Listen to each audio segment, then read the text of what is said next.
Bagi contoh yang ke-6, ini menjual barang niaga berkos 2.000 tapi kita jual dengan 2.300. Cumanya dalam soalan ini ialah secara kredit.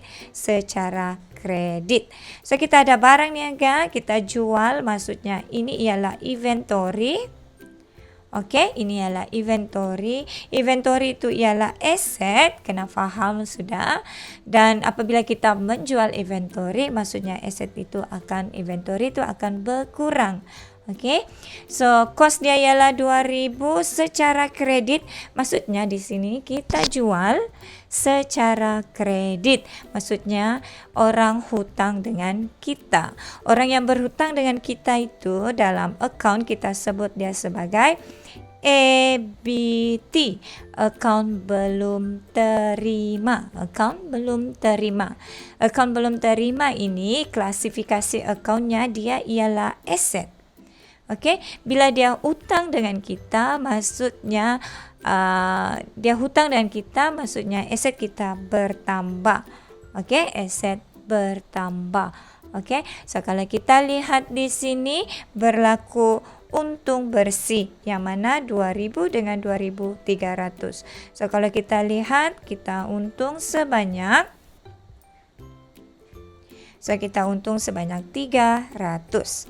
Okey, kita akan gunakan jadual persamaan perakaunan tapi menekan ada untung bersih, kita guna al-mubah. L tambah M. Balik-balik sudah kita tulis ni, murid akan lebih ingat. Okey, so tolak ambilan. Tadi cikgu cakap tolak ambilan. Yes, tolak ambilan. Okey, tolak ambilan. So kita cek. So kalau kita tengok di sini, mula-mula kita tolak 2.000. Lepas tu kita tambah dengan 2.300 di bahagian sebelah L, M, U, B dan E ni kita ada tambah 300. Okey, tambah 300. So maksudnya kalau kita cek persamaan perakaunan, okey, dan sama. Okey. So next, soalan nombor 7. Kita ada 14 soalan. Okey. So kita ada 14 contoh yang cikgu sediakan untuk mudah bagi murid ingat. Cikgu teruskan saja. Kalau kita lihat di sini, membayar cek. Cek itu ialah bank. Bank itu ialah aset. Aset di sini bila kita bayar berlaku apa? So aset akan berkurang. Kepada akaun belum bayar. Akaun belum bayar, ABB tadi ialah liability. Maksudnya bila kita bayar liability, kita punya liability akan berkurang. Okey, so liability akan berkurang. Kita bayar guna cek, aset kita berkurang, liability kita juga berkurang. Untuk menjelaskan hutang 7.000. Murid-murid tengok di sini, kita ada hutang 7.000, tapi kita cuma bayar 6,950. Maksud di sini, bahasa mudahnya kita dapat diskaun. Okey, kita akan dapat diskaun, diterima. Kita terima diskaun. Ini ialah salah satu hasil kita. Diskaun diterima ini ialah hasil. Ini ialah hasil. Hasil ini ada dalam UB kan? Tadi cikgu ada tunjukkan. So kita mau tengok berapakah diskaun yang kita terima. Kita ada 7.000. Okey, kita tolak dengan 6,950. Kita dapat diskaun di sini ialah RM50. Okey, so ini bertambah. So jom kita cek guna al-mubah. Tapi yes, kita guna al-mubah sebab dia ada berkaitan dengan hasil. So kita cek macam ni, al-mubah.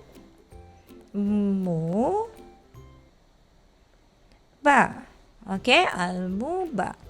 Okey, kita ada aset kita berkurang. Okey, 6,950. Okey, tiada lagi aset. So kalau begitu cikgu tulis dekat sikit. Okey. Tolak 6,950 equal to L.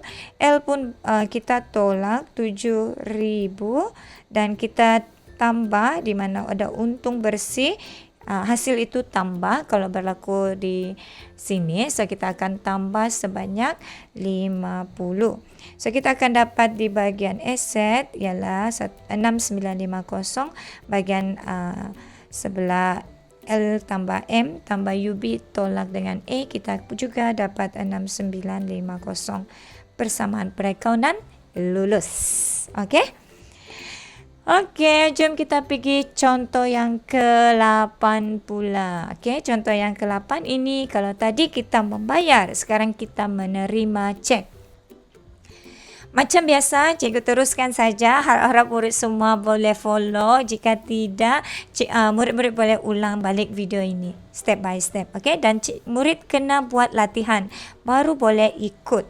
Okey, so jadikan panduan lah untuk menjawab nanti tu menggunakan video ini. So murid akan lebih faham bila kita tengok satu persatu.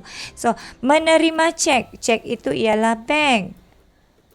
Okey, cek itu ialah bank. Kita terima cek, maksudnya bank ini ialah aset kita bertambah.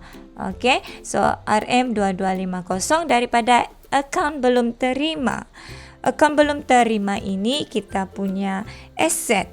Bila kita terima duit daripada ABT, maksudnya hutang dia semakin berkurang, maka kita akan tolak. ABT akan berkurang. Orang yang hutang dan kita, hutang dia akan berkurang. Untuk menjelaskan hutang dia 2.300. Kalau murid-murid tengok di sini, dia hutang kita ialah 2.300. Okey, dan kita terima cek ialah 2250. Seolah-olah kita memberi diskaun kepada dia, yang mana kita beri dia diskaun. Nama dia ialah diskaun diberi. Okey, diskaun diberi ini ialah belanja. Okey, belanja. Okey, belanja ini akan berada di bahagian UB, yang mana UB itu akan tolak. Okey, UB akan berkurang. UB kita akan berkurang. Okey, UB kita akan berkurang. Okey, so kita lihat di sini kita ada berapa diskaun yang kita berikan. Okey, kalau murid-murid tengok, diskaun yang kita berikan ialah RM50. So kita ada belanja di situ RM50. Okey, kita cek dengan Al-Muba. Okey, kita ada aset. Aset kita ialah kita tambah 2250, tapi pada masa yang sama kita tolak 2300, dan di bahagian sini belanja itu ialah tolak berapa? Tolak dengan 50. So kita akan dapat negatif 50 di sini dan negatif 50 di sini. Persamaan perakaunan kita pas. Okey. So next, kita pergi contoh yang ke-9. Okey. Contoh yang ke-9 pula, dia juga melibatkan belanja. Kita membayar gaji pekerja dengan cek. So gaji pekerja di sini ialah belanja. Okey, belanja. Belanja ini ialah dikategorikan yang kalau dalam Al-Muba tu di bahagian untung bersih kita akan tolak. Okey, kita akan tolak. So kita untung bersih akan tolak. Okey, untung bersih akan tolak. Kita turunkan sikit. Okey, untung bersih akan tolak. Berkurang. Okey, maksudnya berkurang dengan cek. Cek ini macam biasa kita ada ialah bank. Bank ini ialah dikategorikan sebagai aset. Bila kita bayar maksudnya aset kita akan berkurang. So kita test juga menggunakan, sebab dia ada belanja, so melibatkan untung bersih. A equal to L tambah M modal tambah UB untung bersih tolak dengan ambilan. Okey, A kita yang ada di situ kita berkurang. A kita sebanyak 1500, dan kalau kita tengok gaji pekerja itu ialah UB, di mana UB itu berkurang sebanyak, kalau kita tengok 1500. Persamaan perakaunan yang mana di bahagian aset equal to L tambah M tambah UB tolak dengan A. Okey. Seterusnya kita lihat contoh yang ke-10 pula, iaitu menerima sewa 700 dengan tunai. Okey, menerima sewa. Sewa ialah hasil di sini sebab kita menerima sewa. Sewa ini ialah hasil. Okey, hasil. So hasil ini kita kalau masuk dalam Al-Mubah dia ialah untung bersih, iaitu kita berkaitan dengan EP, ekuiti pemilik. So kita tengok apabila kita menerima, so maksudnya hasil kita akan bertambah. So hasil bertambah. Okey, hasil bertambah. So kita terima dengan tunai. Tunai ini ialah kalau kita tengok dia ialah di aset. Okey, tunai itu di aset. Aset bertambah sebab kita terima duit. So jom kita tengok dalam persamaan perakaunan bagaimana. A equal to L tambah M tambah UB tolak dengan A. So balik-balik sudah cikgu tulis, maksudnya murid boleh ingat sudah. Okey. So kalau kita tengok aset kita bertambah di sini 700 dan pada masa yang sama kita juga mempunyai hasil yang mana untung bersih kita bertambah juga 700. Yes, lulus persamaan perakaunan. Seterusnya kita lihat pula contoh yang ke-11. Sebenarnya cikgu ada sediakan 14 contoh. Diharapkan murid-murid boleh bersabar sehingga ke akhir video ini untuk mengetahui cara bagaimana kita membuat mengenal pasti akaun dalam setiap urus niaga dan melihat dia bertambah atau berkurang dan kita sahkan amount kita itu dengan jumlah kita itu di dalam alif atau al-mubah tadi. Okey, so kita teruskan. Pemilik membawa masuk sebuah van bernilai 5,000. Membawa masuk di sini, murid-murid kena faham membawa masuk di situ ialah berkaitan dengan ekuiti pemilik iaitu modal. Okey, so ini ialah modal yang mana modal ini berkaitan dengan ekuiti pemilik. Okey. Okay. Dan apabila dia pemilik ini membawa masuk sebuah van, van ini ialah aset. Okay, cikgu letak di sini, van ini ialah aset. Okay, van ialah aset. Nama akaun untuk van kita tidak letaklah akaun van, tapi nama dia ialah kenderaan. Okay, cikgu padam sikit supaya murid boleh lihat. Nama akaun dia ialah kenderaan. Okey, kenderaan. Okey, nama akaun untuk van ini ialah kenderaan. Ia ialah aset. Apabila aset ini bertambah, kita tengok boleh bertambah? Yes, bertambah. Sebab pemilik itu dia membawa masuk van ke dalam perniagaan. So van dalam perniagaan bertambah. Maksudnya aset bertambah. Okey. Kalau kita dilihat di situ bernilai 50,000 untuk kegunaan perniagaan. So untuk kita punya perniagaan. Okay, so kalau kita tengok, kita cek balik, kita guna alif. Okay, kita boleh guna alif sebab kita boleh direct modal itu ialah EP. So EP di sini bertambah. Okay, so kita guna alif pun boleh. Okay, kalau murid mau guna al-mubah pun boleh sebab terus ada perkataan modal di situ. Okay, so aset kalau kita tengok di sini dia aset kita bertambah 50,000 dan kita punya modal itu ialah di bawah ekuiti pemilik pun bertambah 50,000. Okay, so persamaan perakaunan lulus. Okey. Next, nombor 12 pula. Diharap murid-murid boleh bersabar. Okey. Kita lihat semua contoh supaya mudah bagi murid-murid. Contoh 12, pemilik mengambil tunai di tangan bernilai 3,000 untuk kegunaan sendiri. So maksudnya di sini dia ambil duit company, dia guna untuk dia punya personal use, dia untuk diri dia sendiri.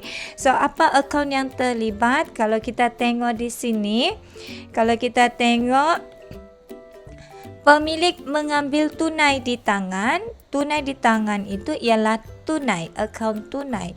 Tunai ini ialah aset, klasifikasi akaun dia.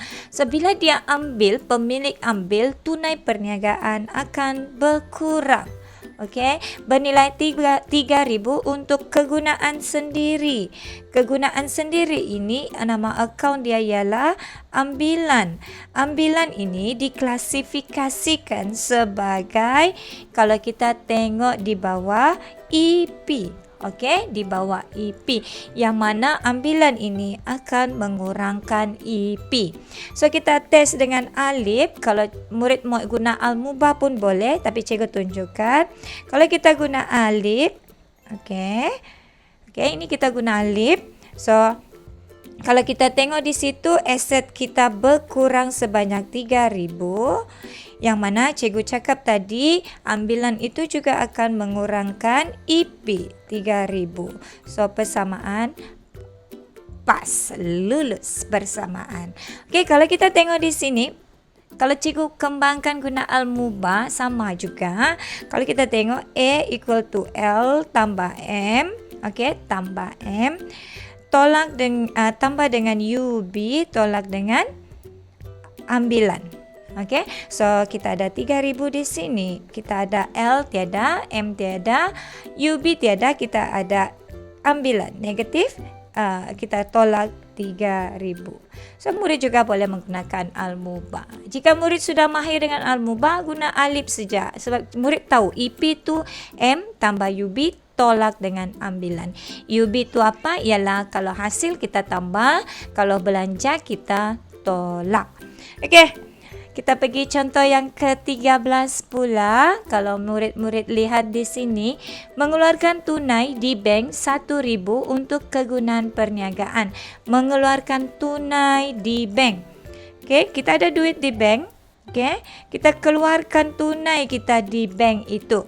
Okey, kita keluarkan tunai kita di bank.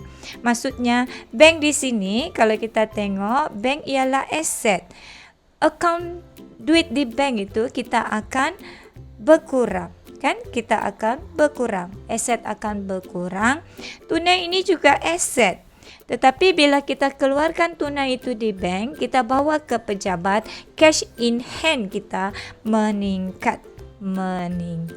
So, kita boleh gunakan alif. A equal to L tambah dengan EP. Kalau kita tengok di sini, kita punya tunai bertambah 1,000, tapi pada masa yang sama bank kita berkurang 1,000. So, kita boleh lihat persamaan perakaunan itu lulus. Sama. Okey. So, kita lihat contoh yang terakhir untuk video kali ini. Okey. Contoh 14. Okey, kita tengok tunai 3,000 dimasukkan ke dalam bank. Kalau tadi kita keluarkan duit daripada bank, sekarang kita bawa masuk duit ke dalam bank. Murid-murid lihat di sini kita ada tunai, kita ada bank. So, kedua-duanya ialah aset, bank aset, tunai pun aset. So, kita lihat di sini yang mana bertambah dan berkurang. Tunai 3,000 kita masukkan ke dalam bank. So, tunai kita akan berkurang dan bank kita akan bertambah. So, kita cek juga macam biasa menggunakan persamaan perakaunan yang kita ada tadi. Okey, kita akan tolak 3,000, tunai berkurang tapi bank kita bertambah. So, kita akan dapat sama. Persamaan perakaunan kita sama. Okey, itu ialah contoh yang terakhir yang cikgu berikan.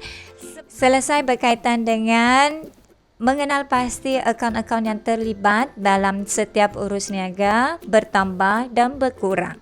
Seterusnya, apa yang perlu murid ketahui ialah bagaimana menyediakan jadual persamaan perakaunan dan masukkan info bertambah dan berkurang tadi ke dalam persamaan perakaunan dengan mengenal pasti akaun-akaun yang terlibat.